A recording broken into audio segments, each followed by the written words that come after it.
Bonjour et bienvenue à cette nouvelle vidéo d'introduction à l'analyse technique. Aujourd'hui, nous allons examiner ensemble les lignes de tendance. Les lignes de tendance, ce sont des outils qui sont très utilisés par les analystes techniques et qui sont un moyen de qualifier une tendance. Alors, pour pouvoir tracer correctement une ligne de tendance, il faut qu'il y ait 3 points de contact entre les cours et la ligne elle-même. Effectivement, puisque de toutes les manières, on peut toujours tracer une ligne avec 2 points. Donc, en analyse technique, quand on parle de ligne de tendance, il va falloir 3 points de contact qui vont être support dans une tendance haussière et 3 points de contact qui seront résistance minimum dans une tendance baissière. Sur le graphique que vous avez à l'écran, vous avez une très belle tendance qui a démarré sur Air Liquide à partir du début d'année 2019, mais on ne peut pas tracer de ligne de tendance car nous n'avons que 2 points de contact. On va dire que c'est une ligne de tendance en formation. On va attendre de voir si les cours, lorsqu'ils se replieront, viendront tester cette ligne de tendance, et s'ils viennent la tester et repartent à la hausse, alors nous aurons effectivement la confirmation que cette ligne de tendance est bien tracée et qu'elle vient soutenir les cours. Sur ce graphique de Air France, vous voyez ici qu'il y a plusieurs points de contact. Premier point ici, deuxième point de contact ici.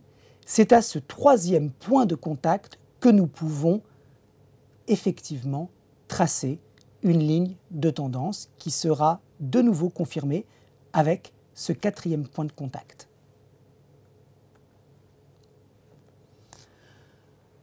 Un principe extrêmement important d'analyse technique, c'est le changement de polarité, qui explique que lorsqu'un support est enfoncé, il devient résistance, et lorsqu'une résistance est dépassée, elle devient support. Eh bien, ce principe vaut pour les lignes de tendance.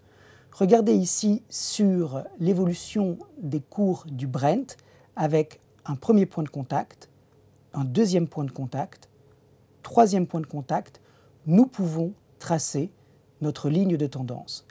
Lorsqu'elle est enfoncée, nous voyons que les cours vont venir retester par le bas cette ancienne ligne de tendance qui était support. C'est le changement de polarité.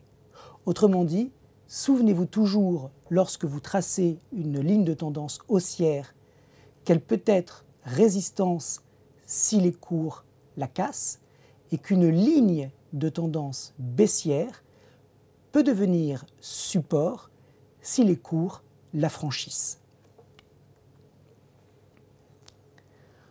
Un autre principe extrêmement important, c'est que la rupture d'une ligne de tendance n'annonce pas obligatoirement le retournement de la tendance.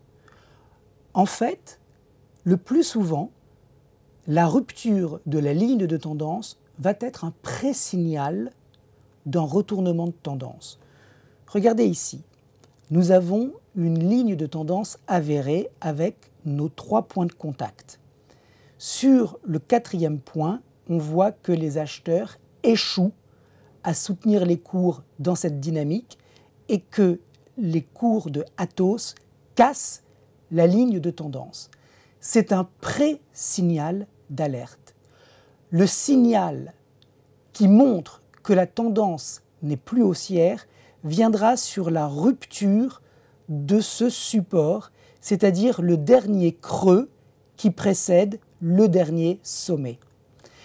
Et donc, lorsque vous avez des cours qui franchissent une ligne de tendance à la hausse ou qui la cassent à la baisse, ne pensez pas que la tendance s'est retournée. C'est simplement un signe de faiblesse précurseur qui laisse envisager un retournement de tendance à venir et qui sera confirmé par la rupture du précédent support ou de la précédente résistance.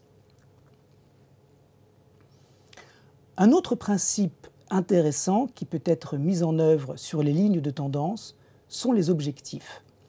On peut effectivement mettre en place des objectifs théoriques à la baisse lorsqu'une ligne de tendance haussière a été cassée. Comment? Vous devez prendre le point le plus éloigné de la tendance haussière, en l'occurrence celui-ci, et mesurer la hauteur de ce point le plus éloigné jusque le point de passage de la ligne de tendance. Et vous projetez à la baisse cette hauteur à partir du point de rupture et vous allez avoir un premier objectif théorique minimum. Alors évidemment, lorsqu'une tendance haussière se retourne, elle peut potentiellement retracer l'intégralité de sa progression. Mais le premier point d'objectif que vous pouvez vous fixer lorsqu'une ligne de tendance est cassée, c'est justement la hauteur relative au prix le plus éloigné par rapport au passage de la ligne elle-même. Enfin, pour terminer, n'oubliez pas de changer vos échelles lorsque vous tracez des lignes de tendance en fonction de la temporalité sur laquelle vous travaillez. Prenez par exemple ce graphique de Apple. Depuis 2009, nous sommes en données hebdomadaires et en échelle logarithmique. Et vous le voyez, nous pouvons avec succès mettre ces différents points de contact comme point de passage de cette ligne de tendance haussière.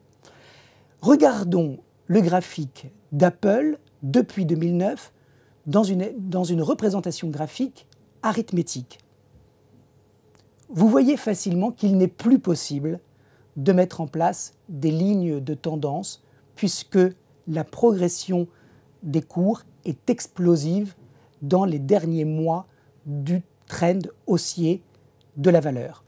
Nous avons ici simplement deux points de contact sur ce support ascendant qui n'est donc pas une ligne de tendance, puis deux points de contact lorsque l'évolution des cours accélère, et puis ici nous avons effectivement trois points de contact, mais c'est juste à partir de 2019.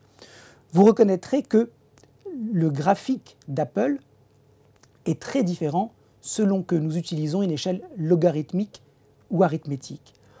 Et donc, n'oubliez pas, lorsque vous êtes sur des horizons de temps élargis, de mettre en place des échelles logarithmiques qui vous permettront de tracer des lignes de tendance qui sont correctes.